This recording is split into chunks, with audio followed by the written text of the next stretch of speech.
اب اس پس منظر میں سوچئے ہم کہاں کھڑے ہیں، ہم کس شے کی گواہی دنیا کے سامنے دے رہے ہیں؟ ہمارے تو انفرادی معاملات بھی بہت پست ہیں، ہمارے تو معاملات آپس کے غلط ہیں، ہم تو جھوٹ اور دھوکہ اور فریب اور ملاوٹ اور خیانت اور غبن، اس میں تو ہم بہت ہائی مارکس جو ہیں سیکیور کر رہے ہیں۔ جارج برنارڈ شاہ نے کہا، میں جب قرآن پڑھتا ہوں تو محسوس کرتا ہوں کہ اس سے بہتر کتاب ممکن نہیں، اور جب مسلمانوں کو دیکھتا ہوں تو محسوس کرتا ہوں کہ ان سے زیادہ ذلیل قوم کوئی نہیں۔ یہ گواہی ہم دے رہے ہیں، یہ محمد کے ماننے والے یہ ہیں، یہ ہے امتی محمد کے، جو اپنے پاؤں پہ کھڑے نہیں ہو سکتے، جو اپنے معاملات مینیج نہیں کر سکتے، بیکاری، یہ اور کہاں ہے وہ دین؟ کوئی ایک ہی دنیا میں دکھا سکتے ہو کہ یہ ہے دین؟ آؤ see with your own eyes, this is دین الحق۔ یہ جو میں نے آپ سے کہا تھا نا، یہ بڑی نازک ذمہ داری، بڑی نازک، اس کا ایک اندازہ آپ کو ہو جائے گا خطبہ حجۃ الوداع سے۔ حضور نے جو خطبہ دیا، اور وہ عظیم ترین خطبہ ہے تاریخ انسانی کا، آخر میں موٹی موٹی باتوں کو پھر دہرایا۔ دیکھو عورتوں کا خیال کرو، عورتوں کے حقوق ادا کرو، دیکھو غلاموں کے ساتھ نیک سلوک کرنا، جو بھی تھی۔ پھر آپ نے ایک سوال کیا، الا هل بلغت، لوگوں میں نے پہنچا دیا یا نہیں؟ 1.25 لاکھ کا مجمع تھا، آج سے 1400 برس قبل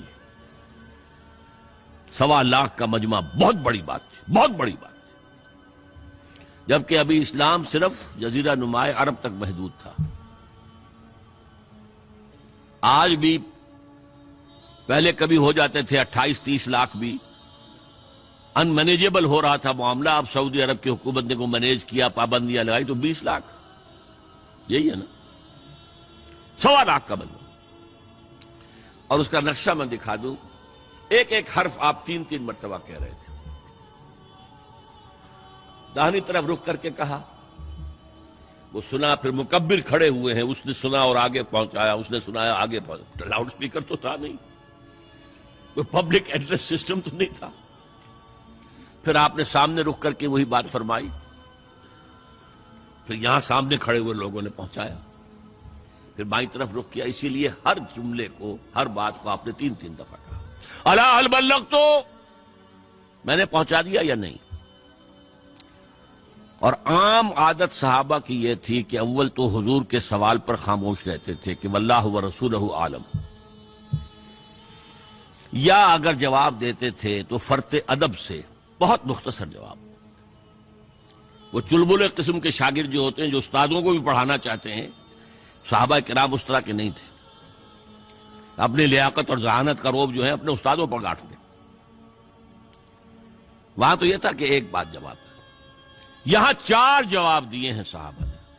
انا نشهد انك قد بلغت الرسالة واديت الامانة ونصحت الامة وكشفت الغمة۔ 3 مرتبہ حضور نے کہا الا هل بلغت، اور 3 مرتبہ جواب آیا انا نشهد انك قد بلغت الرسالة واديت الامانة ونصحت الامة وكشفت الغمة۔ اے نبی، ہم گواہ ہیں، آپ نے حق رسالت ادا کر دیا، آپ نے حق امانت ادا کر دیا۔ یہ قرآن تو ہمارے لیے اللہ نے نازل کیا تھا نا، آپ کے پاس تو امانت تھی۔ آپ نے امت کی خیر خواہی کا حق ادا کر دیا، آپ نے ہر قسم کی گمراہیوں کے، اندھیاریوں کے، اندھیروں کے پردے چاک کر دیے۔ 3 دفعہ یہ جواب لے کر انگشت شہادت سے اشارہ کیا آسمان کی طرف، پھر لوگوں کی طرف، اللہم اشہد، اللہم اشہد، اللہم اشہد، اے اللہ تو بھی گواہ رہے، یہ مان رہے ہیں کہ میں نے پہنچا دیا۔ They can't sue me in your court on the day of judgment۔ یہ میرے خلاف استغاثہ نہیں لا سکتے کہ میں نے پہنچانے میں کمی کی ہے۔ یہ مان رہے ہیں کہ میں نے پہنچا دیا. It was the sigh of relief جس کو کہتے ہیں 23 برس کی محنت شاقہ. کون کون سے مراحل آئے ہیں. یوم طائف بھی آیا ہے، 3 سال کی شیب بنی ہاشم کی قید بھی ہے، معرکہ احد بھی ہے، احزاب بھی ہے، 70 مبلغین ذبح کیے گئے ہیں. کیا کیا نہیں دیکھا، کیا کیا نہیں جھیلا. لیکن پھر بات کیا ہوئی؟ اب آپ نے آخری بات اللہم اشہد اللہم اشہد اللہ، اور اس کے بعد فَلْيُبَلِّغِ الشَّاهِدُ الْغَائِبَ. اب جو یہاں موجود ہیں ان کے ذمے ہے کہ پہنچائیں ان کو جو یہاں نہیں ہے. میں فارغ، میرے کندھے سے بوجھ اتر گیا، تمہارے کندھوں پر آیا.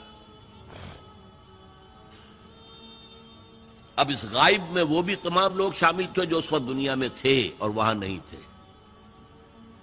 شاہد اور غائب کا لفظ آ گیا جہاں سے میں نے بات شروع کی تھی. شاہد اور غائب، شاہد موجود.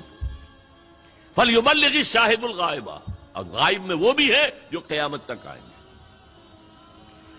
یہ ہے اس امت کا فرض منصبی، اور اگر آپ سمجھیں یہ ہے اس امت کا فریضہ رسالت.